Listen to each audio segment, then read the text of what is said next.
Hey, howdy, good morning everyone. Now listen, I know fall is definitely upon us. Even though the weather may still be in the 80s, 90s, even the hundreds on some days, you can still feel that shift in the atmosphere, that shift in the mood. Soon our wardrobe's gonna change, then the time change comes after that. But what about shifting your palate this holiday season? I'm gonna show you guys some great fall wine finds that you can get at your local grocery store, the perfect cheeses to pair them with, plus I may have found the best truffle oil in Texas. Let's take a look. Okay, so first out of the gate, we have the Essence of Oregon Pinot Noir, a 2016 from, you guessed it, Oregon. So Pinot Noir is gonna be your best friend if you're not a dry red wine drinker during the holiday season. Say you show up to a party and all they're serving is beer and wine, you have to choose wine, drink Pinot Noir. It's easy to drink, it's light bodied, the tannins are very light, and it also is very affordable if you wanna give it as a gift. Winning the most awards every year for best cheese over any state and country, Wisconsin Cheese brings you Bella Vicano Espresso. Today we're pairing that with our Pinot Noir. All right, moving down the line here, we've got the HD Malbec by Old Vines. This is an Argentinian Malbec from Mendoza. They just know them best. They have the best Malbecs there. And it's gonna be smoky with some leather notes. So right off the bat, I get some smoke and some leather notes in here, and this is just gonna hit your tongue right down the middle, but then it turns into a nice fruitiness and a very, like candied fruit, if you will. But the coolest thing was the finishing note on this is sort of a menthol-like effect on your mouth, so it leaves your mouth feeling fantastic and not dry or gritty or very tannic or acidic. So just a very clean finish with a good menthol note, if you will. Love the HD Malbec. And we're gonna pair this with the Manta Mora Cheddar by Satori. This is smooth and creamy, which will be a nice counterbalance to the bold flavors in the Malbec.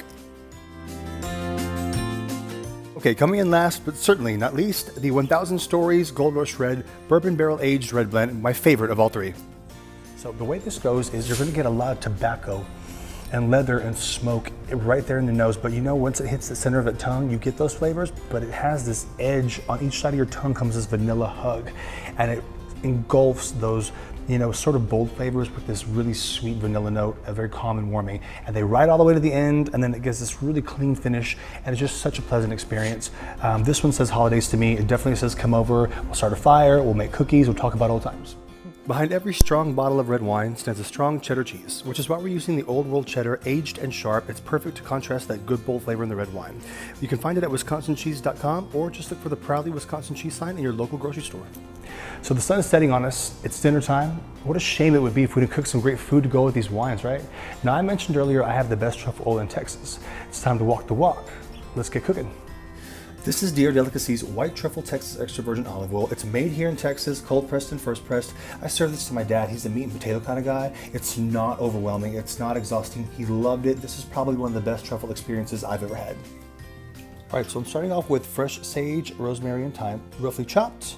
And I've got my steak here. I'm gonna add a little bit of the truffle oil to the outside of the steak with salt, pepper, and garlic. Keep it simple. The skillet's already hot, a couple of minutes preheating. My fresh herbs, extra oil in the skillet, butter, and in goes the steak. And I'm gonna add some fresh herbs to the skillet as well and baste with all that rendered fat and butter like so.